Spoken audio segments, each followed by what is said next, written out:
Hello, and welcome back to a special E-Hermes electric adventure travel series. We are taking the Rivian R1S to the Casita Travel Trailer Factory in Rice, Texas to pick up a new Casita Independence Deluxe, then down to Bryan, Texas to Casita Works, a fabricating shop that specializes in modifications to Casita trailers.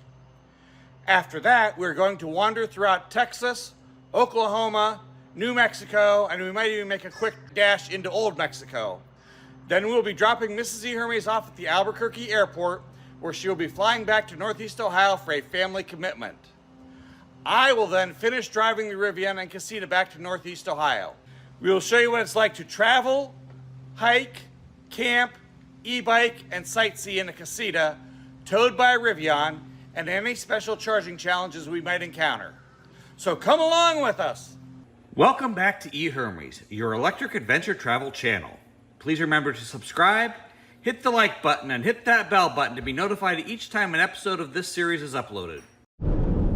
Hello, and welcome back to our next episode in our series, picking up our Casita camper with our Rivian R1S. Today we're headed to Carlsbad Caverns National Park and Guadalupe Mountain National Park. They're adjacent to each other, one in New Mexico, one in Texas. We just left Fort Stockton, Texas with 85% charge.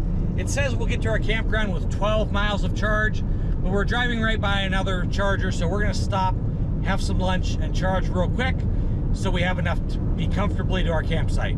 Here we go.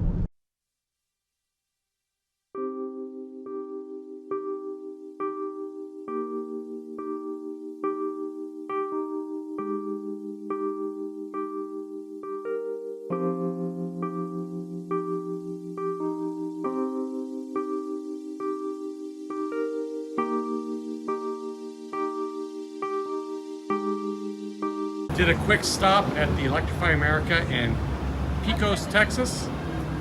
Interestingly, there's two people trailers charging here. The Chevy Bolt, which blocked maybe a little more than he needed to if he could pull it up, and me. I'm out in the driveway a little bit, but people could still get around if they want to.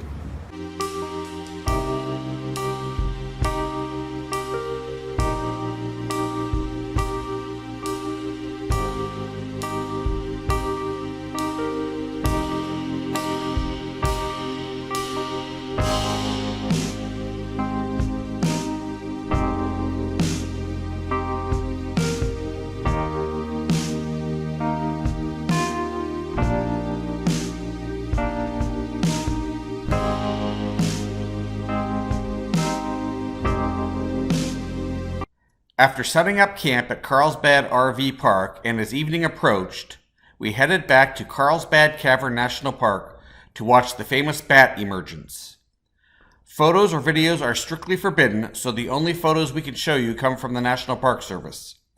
It starts out slow and then they explode out of the cave. It looks like smoke. You really have to see it to believe it. The next morning we headed back to Carlsbad Caverns National Park to explore the cave itself. While photos and videos are allowed, they ask that speaking be kept to a minimum for the enjoyment of others. So we are going to show a slideshow of some of what's down there with a musical background.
Our next stop was Guadalupe National Park, just across the border in Texas. The primary activity there is to hike the Guadalupe Peak Trail to the highest point in Texas. It is normally an 8.5-mile hike with a 3,000 feet elevation gain. However, due to maintenance, there was a detour making it almost a 10-mile round trip. We decided that was more than we wanted to tackle, so we set off for another part of the park instead. Our next hike was to Pratt Cabin and the Grotto up the McKittrick Canyon Trail in Guadalupe Mountain National Park. Notice the roof construction, also made of stone. I've seen ballasted roofs on commercial buildings, and I've never seen a pure stone roof before, though. Yeah, I think I could live here, sitting on my front porch in my rocking chair, looking out at this grandeur. Beautiful. Yes, E-Hermes would be happy here with the electric service way back here in the canyon. Look at this view. Just look at this view. Unbelievable, sitting in my rocking chair on my front porch. On our hike back out of the canyon, we heard a crying sound. On the other side of the canyon, we saw a herd of Barbary sheep, including their braying babies.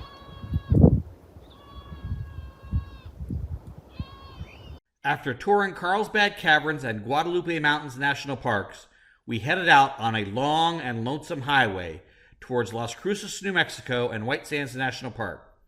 But first we had some important roadside stops. First off, Pistachio Land.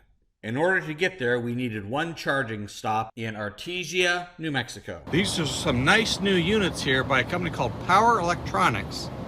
Not really familiar with them. It's Francis Energy is the company that's providing the power. Like I say, we're at 80%. We're getting 73 kilowatts, so there's nothing wrong with that. It's plenty fast. So we're real happy we stopped here. Yes, at Pistachio Land, not only do we have the world's largest pistachio, we have the pistachio tour as well. We'll be taking that here shortly. A knowledgeable tour guide takes you through the orchards and gives you the history of how pistachios were introduced to the area, why they do so well here, and all about how they grow, harvest, and package and ship them. Of course, at the end, you can get all kinds of pistachio goodies. The next important roadside attraction was the world's largest roadrunner. It's all made out of recycled shoes, metal, tires, all kinds of things.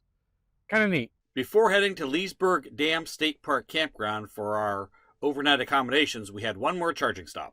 We are charging at the Roasted Rooster and Baked Chicken Farm, ice cream, sandwiches, burritos, marijuana dispensary, and farmware. Quite a diverse set of offerings. The next morning we headed to White Sands National Monument to see what that's all about. Because the park is surrounded by the White Sands Missile Range, and there was a recent fighter jet crash, a lot of the park was not open to visitors. About all you could do was ride through it, hike, and of course, this.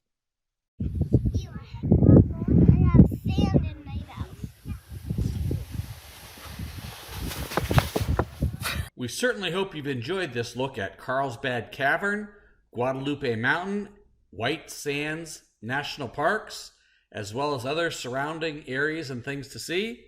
If you did, please hit that like button. Make sure that you're subscribed and hit that bell button so that you'll be notified next time we upload an episode in this series. Thank you!